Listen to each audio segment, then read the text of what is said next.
Hello everybody and welcome to episode 3 of the Kazamatsu.org Charlotte Anime Book Club podcast. I'm your host Aspirety, and joining me today we have Bizkitdoh, Pepe and Bowiie. Bowiie, would you please introduce yourself? Hey there, I'm Bowiie on the forums, on the podcast, pretty much everywhere. I'm part of the Southeast US gang, and what else? Favorite key work would be Little Busters. Favorite key character would be Kotaro from Rewrite. Nice choice. Kotaro, yeah. Nice choice. And you're feeling a bit under the weather today, aren't you? Yeah, I've got a diagnosed with bronchitis a couple of days ago, so I'm gonna try to power through it. Yeah, see how we go. The Kazumatsuri way. Yep. Just plow through even if you're in horrible pain. Who needs sickness when you have Kazumatsuri? So, to start us off, we're discussing episode 3, Love and Flames, and I am here with a 30-second recap. Are you timed with Biz? Are you ready for this? We are ready. Yeah, we're timing it for you, Aspie. Whenever you're ready. Ready, set, go! This week on A Certain Magical Ghost Bitch, our non-protagonist falls in love as he experiences real food for the first time. Moist Saito gets the map all wet again, and it's up to our Espers to run through CG alleys and mortally wound a man. We're introduced to a mentally handicapped idol, and a ghost with a temper tantrum tries to burn the building down but somehow misses. Our team concocts a plan more half-baked than the marshmallows, involving taking out a group of trained thugs with no resistance whatsoever. We're given some last-minute feels as the ghost friend-zones her old friend. Our lolly ruins the episode again, and we abruptly cut to a You're out of time, bud. Sorry. Perfect. Just when What a the episode shame. is ending. What a shame. It's also the way the episode ended. So. It's fine. There's just a little buzzer over the stolen joke, so it'll work. I liked it. I liked the part Yeah. about the mentally handicapped person. I like the part about you falling in love. So what the hell was with this episode, guys?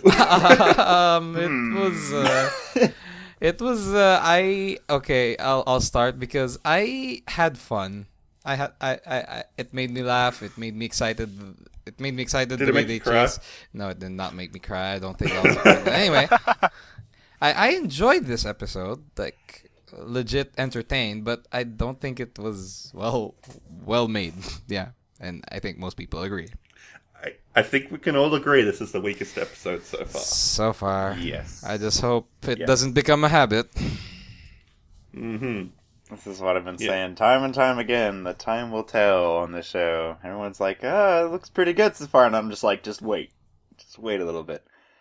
A lot of people who were digging Angel Beats basically by the kind of the second, but the third episode, a lot of people were just kind of like, I'm not feeling this. So it's gonna have to stand the test of time. Personally, I thought the first 2 episodes were really solid, but this one is weird. It felt like it was almost had like different people working on it.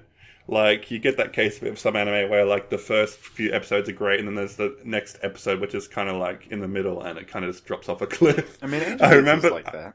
Like, there's a lot of different episode, like, animation directors per episode. The famous example would be Gurren Lagann for me. Just episode 4 where it's like, it's an amazing series so far and then just drops off the cliff and the animation goes to shit. I don't even remember what happened in Gurren Lagann.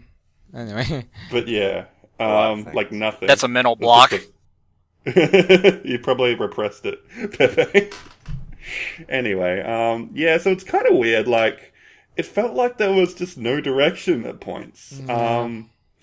Let's be fair, the first couple of minutes were good, I think. Like, solid animation, like, you know, they're setting up where they're going to the next place, and the gag with you tasting real Yeah, curry that for was the that first was time. perfect. I got a good laugh out of that. But, and the interrogation scene, the whole sleuthing from Konori was pretty cool. I got into that. And then you started talking to the camera, and I'm like, wait, what?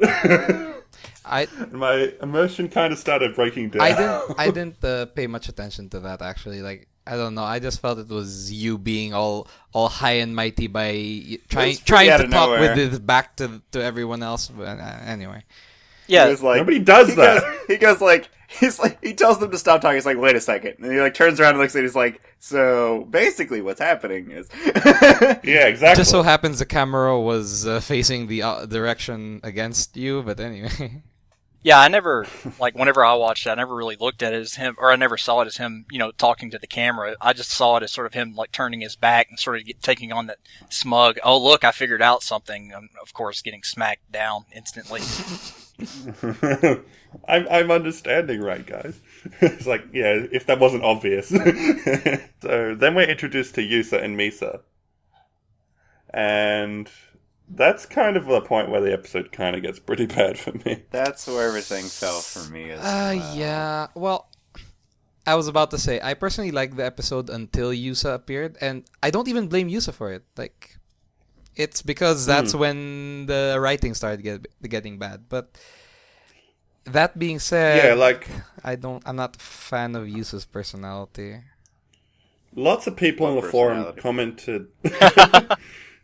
Lots of people on the forum commented that, like, the interactions here felt really artificial. Like, it was just pure exposition and none of it, like, felt natural. And I'm inclined to agree with them. More so than the last episode, at least.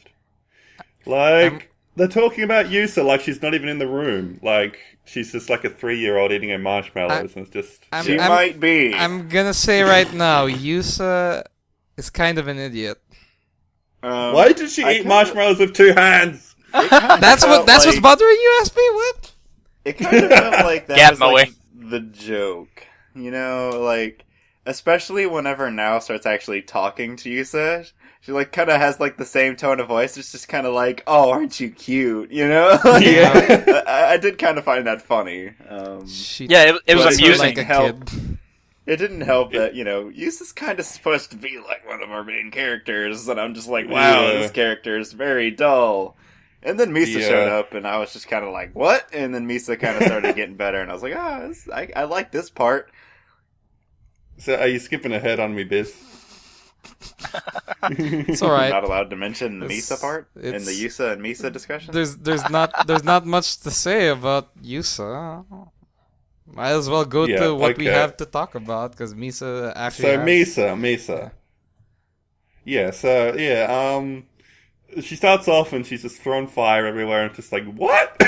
What are you doing, Misa? Yeah, that was Like, pretty she's fun. suddenly angry, she suddenly kicks her friend who she knows for years, and then she starts... Look, putting I'm the fine. thing I'm on fine fire. for kicking her friend. Alright, She's okay. hardcore. Alright. Like she's angry. Okay. But burning that building down for no reason and then not. It's just really weird to me. It's like she got really offended whenever he was talking about her, right? She's just like, bitch, don't just talk about me like that to some strangers or whatever. And then she just started setting things on fire for some reason. Bada I'm boom. just like, It's why almost- are you doing that? It's almost like the how we're just talking about how they're talking about Yusa like she's not in the room, and then Misa like takes offense to it when they start talking about her. It's like, hey, bitch, I'm right here. It's the total It's opposite. almost like one of them is smart. yeah. Oh man. But yeah, I guess you were saying like moving ahead to the Oh. scene at the end. I wasn't talking about the scene at the end. What are you talking about? Oh, I thought you were. No, I actually- I was just talking about Misa existing was nice. I have a quick thing to say about Yusa and Misa. Like let's talk about their powers for a minute here. Like I'm still riding on the thing where the powers are supposed to be related to their personality. So I have no idea why Misa would have fire powers. I'm not thinking about that yet. But Yusa has the power to channel her dead sister, and that's kind of important, isn't it? Like, let's face the reality here. Yusa just lost her sister. That's an important thing. And Let's she- also mention the fact that that's like a really cool power, like in this universe. Like that's actually really interesting. Yeah. But and that's what is so painful to me about how Yusa is presented, because I'm just like, man, she has such a cool power. She doesn't show it. She doesn't show much emotion or anything, but I feel that she is legit heartbroken about losing her sister. But And, like, what indication of that do you have? Her power. Not to mention the fact Because that she she has- isn't aware of any of it. Yeah. Because she has her power means that I theorize that she's unconsciously longing to be with her sister again. And she just doesn't show it because she has to put on the idle happy face. I was gonna say the God, other thing I- about that is that like she doesn't actually know about anything that happens whenever Misa takes over, Yeah. which is kind of unfortunate. It's Yeah. just like she's there, but you don't know. Yeah. Mm. So yeah, that's all I wanted to say. If I'm riding on But the I really theory. hope I really hope they go into that. Like, they could give Yusa some interesting development, how she's, like, always putting on a face and, like, trying to repress her own emotions, but I don't know if they will at this stage. That remains to be seen. Yeah. Maybe that was, like, part of how she was designed and intended to be presented, but I have no evidence for that yet, so I'm going to refrain from commenting for the moment. Well, I would kind of agree to it just depending on if you subscribe to the theory that their powers are based on their personality or what they went through, which I think there's some evidence to support that. If you look at Now's brother and the fact that he can manipulate sound waves and he's into music, and Now can disappear and she wants to get away from people, that it would make sense that she's developed this power to be able to channel her sister if that's, her big sort of sticking point is that her sister's passed away and that she is missing her. So I think it's plausible. Well, we haven't confirmed that Definitely. theory yet, but I'm just riding with it anyway. Didn't Yaren have some interesting things to say about Yeah, that? he did.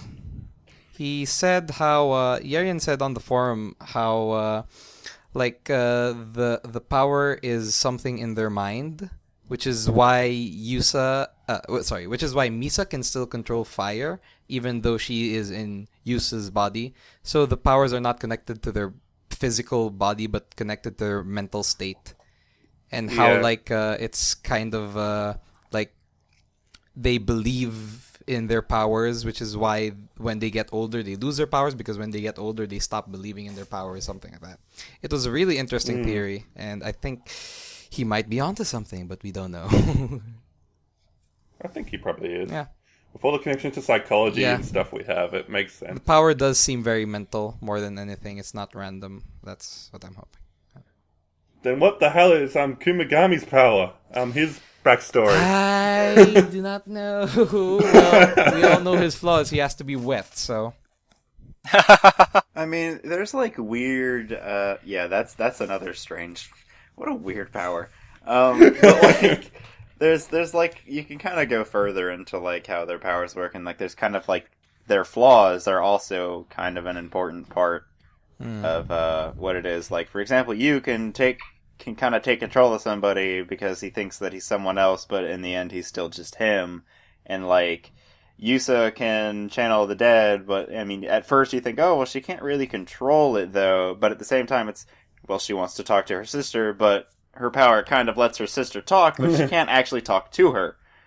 Now acts like super excited whenever she gets to actually kind of be friends with somebody, like how she gets kind of crazy whenever she's hanging out with you and they're doing stuff. But she's also kind of like escapist because she turns invisible. There's like kind of like the flaws also in there with like flaws of their personality.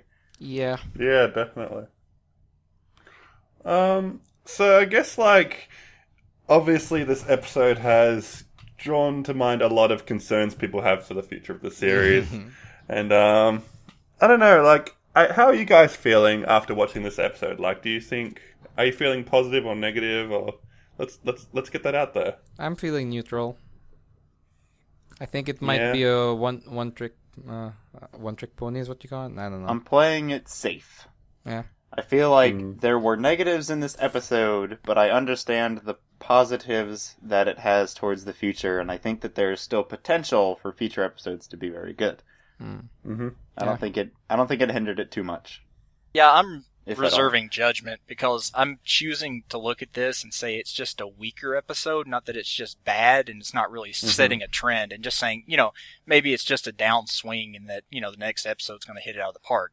We don't know This yet. episode had purposes. Hit it out of the park! I feel like this episode had purposes, and I feel like it's managed to fulfill them if those purposes are what I think that they are for future episodes. When I first thought about this, it's like episode 3 to 5 are going to be the weakest of the series. I've just been thinking this from the start. Like, it makes sense that this would be like the slow point before things start getting really interesting with episode 6. It's what we've been promised since the very beginning. Yeah, that's true. So I feel like these next few episodes are going to be the worst of the series. So like, I'm kind of like reserving my opinion of like, yeah, it's bad, but it's only going to get better.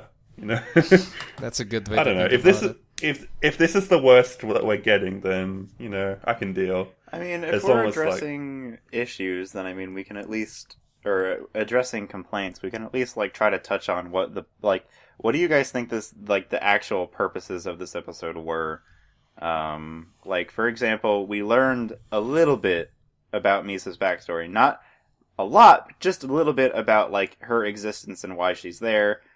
She was with some people, she died, now we broke away from that, and it's mission accomplished, right? Yeah. I don't feel like there was really much intention there for it to be an emotional scene as much as it was if people took it emotionally, that's great.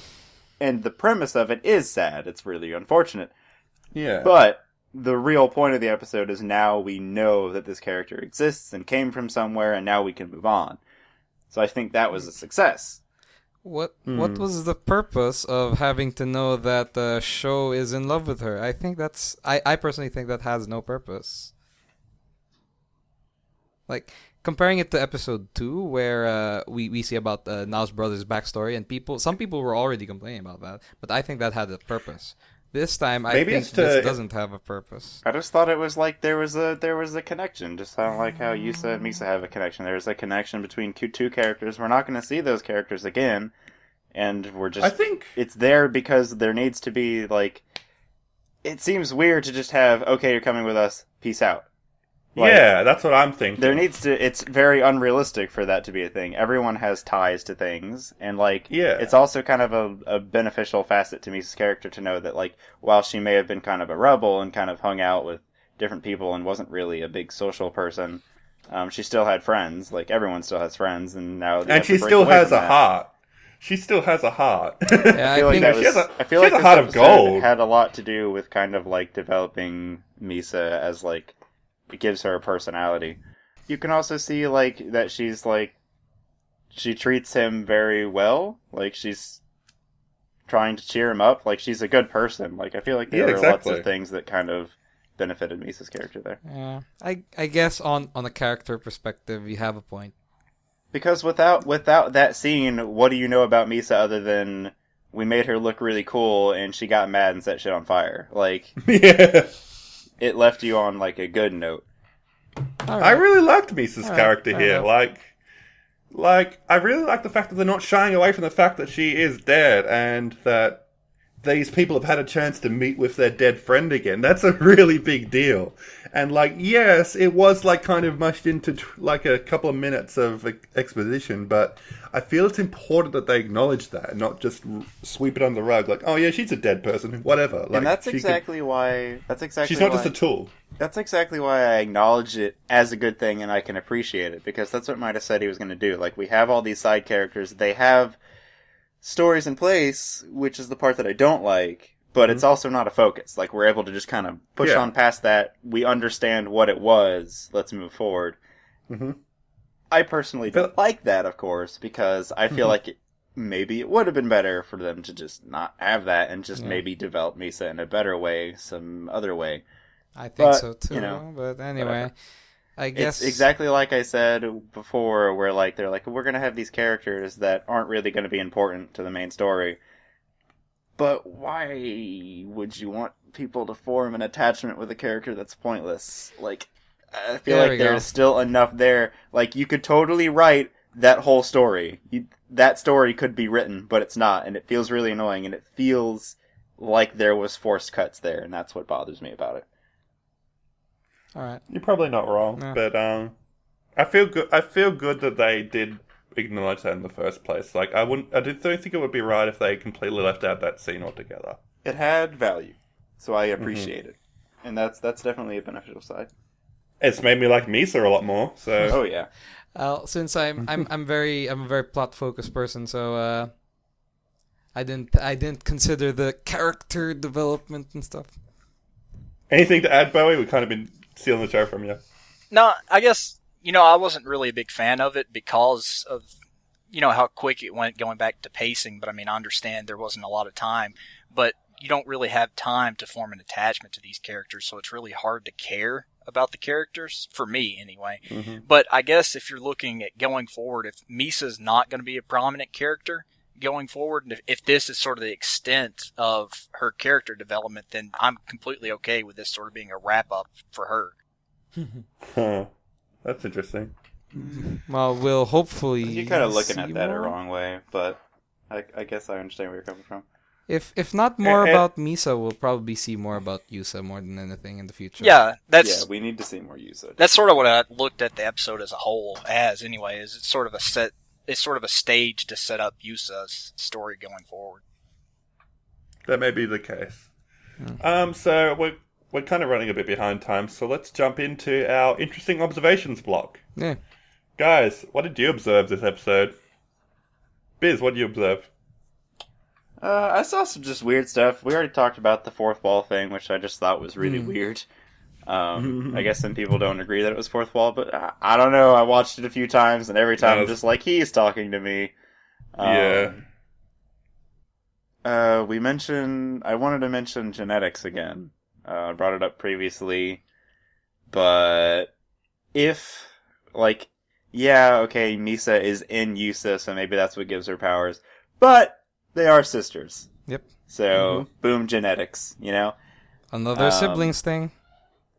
And, yeah, exactly. So, and, yep, more siblings, so that's interesting. And last is, the title of the episode is Love and Flames. Which is obvious. So, love would be Yusa's love for her sister, which shows she can channel the dead, and flames is I don't even need to explain that one.